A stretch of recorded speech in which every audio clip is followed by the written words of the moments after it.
Have you ever seen an electric car zooming past silently or wondered how astronauts get power and even water in space? The secret behind both is the same: fuel cells. A fuel cell is not just another battery. It's a smart device that converts chemical energy directly into electricity without burning anything and without spinning any turbines. Unlike normal cells that run out of charge, a fuel cell keeps going as long as it gets a steady supply of fuel, usually hydrogen, and an oxidant like oxygen. Think of it as a mini power plant you can carry. At its core, a fuel cell has two electrodes, an anode and a cathode, separated by an electrolyte and often powered by a catalyst like platinum. The chemistry happens at the electrodes, and electricity flows through wires, clean, quiet, and continuous. Hydrogen is the most popular fuel here. Why? Because it's abundant, clean, and when it reacts, it forms only water, nothing harmful. That's what makes fuel cells a front runner in the race for sustainable technology. Fuel cells. Let's ask a simple question: why do we even need fuel cells? Well, look at how most of our electricity is made today. We burn coal or gas to make steam. The steam spins turbines. The turbines run generators. That's a lot of steps and a lot of energy lost along the way. And don't forget the smoke, the ash, and the carbon dioxide that get released in the process. Fuel cells skip all that. They go straight from fuel to electricity through redox reactions, no heat engines, no noise, no pollution. That's why their efficiency can reach 70%, nearly double that of regular power stations. And here's the best part: the only exhaust from a hydrogen-oxygen fuel cell is water. Imagine powering a car, and the only thing coming out of the tailpipe is clean, drinkable water. Now that's chemistry working for the planet. Let's now peek inside the design of a hydrogen-oxygen fuel cell, one of the most successful and widely used models. Picture two porous carbon rods acting as electrodes. They're dipped in concentrated sodium hydroxide solution, which acts as the electrolyte. This is where the real action begins. Hydrogen gas enters from the anode side. Oxygen comes in through the cathode. But just pumping gases isn't enough. We need catalysts like platinum or palladium coated on the electrodes to speed up the reactions. The electrolyte, sodium hydroxide, helps transfer ions between electrodes. This ensures smooth electron flow externally and ionic balance internally.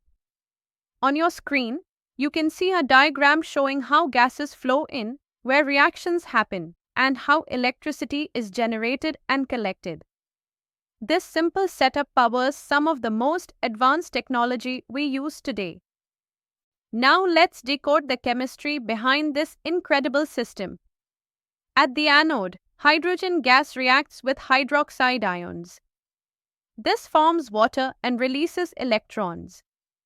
Let's say that out loud. 2 molecules of hydrogen gas plus 4 hydroxide ions give 4 molecules of water plus 4 electrons.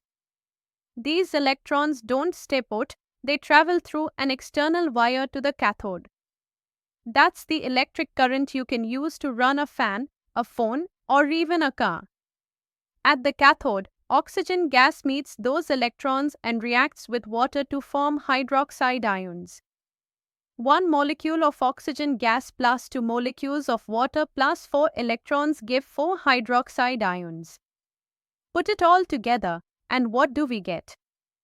2 molecules of hydrogen gas plus 1 molecule of oxygen gas give 2 molecules of water. No carbon. No pollution. Just pure water and electricity that powers our world. Let's talk benefits, because fuel cells aren't just cool chemistry, they're smart technology. First, they're super efficient, reaching up to 70% efficiency, which means more power from less fuel. Second, They're clean. A hydrogen-oxygen fuel cell produces only water as a byproduct. No smoke, no smell, no greenhouse gases. Third, they're continuous. As long as hydrogen and oxygen are supplied, the fuel cell keeps producing electricity non-stop. Fourth, they're quiet. With no moving parts, fuel cells don't make any noise, which is why they're perfect for submarines, spacecraft, and hospitals. And here's something amazing. During NASA's Apollo missions, fuel cells weren't just powering the spacecraft. The water produced in the reaction was collected, condensed, and used by astronauts for drinking. Chemistry, quite literally, kept them alive. Now let's bring it down to Earth, where are fuel cells actually used? In space missions, they're a lifeline. The hydrogen-oxygen fuel cell powers electronics and produces water, perfect for life support systems. On the road, companies are making fuel cell cars that run clean, charge quickly, and travel farther than battery EVs. In buildings, hospitals, and data centers, fuel cells serve as backup power systems that instantly kick in during blackouts.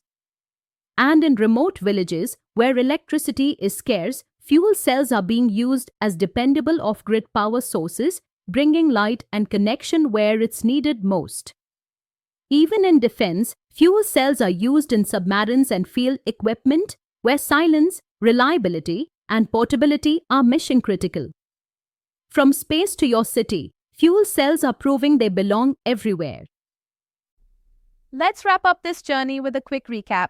Fuel cells are devices that convert chemical energy directly into electrical energy using redox reactions. They're efficient, clean, and continuously operable. In the hydrogen-oxygen fuel cell, hydrogen is oxidized at the anode, oxygen is reduced at the cathode, and water is the only byproduct. Here's how the chemistry sounds. Anode reaction. Hydrogen gas plus hydroxide ions gives water and electrons. Cathode reaction. Oxygen gas plus water and electrons gives hydroxide ions. Overall reaction. Hydrogen gas plus oxygen gas gives water. They work quietly, efficiently, and cleanly, making them ideal for applications ranging from space missions in cars to hospitals and rural electrification. So next time you hear about a silent car or a self-powered satellite, remember, it's chemistry in action through the power of fuel cells. I hope this session helped you see how chemistry is solving some of the world's biggest energy problems. In the next class, we'll explore more exciting electrochemical innovations. Until then, stay curious and keep questioning how things work at the molecular level.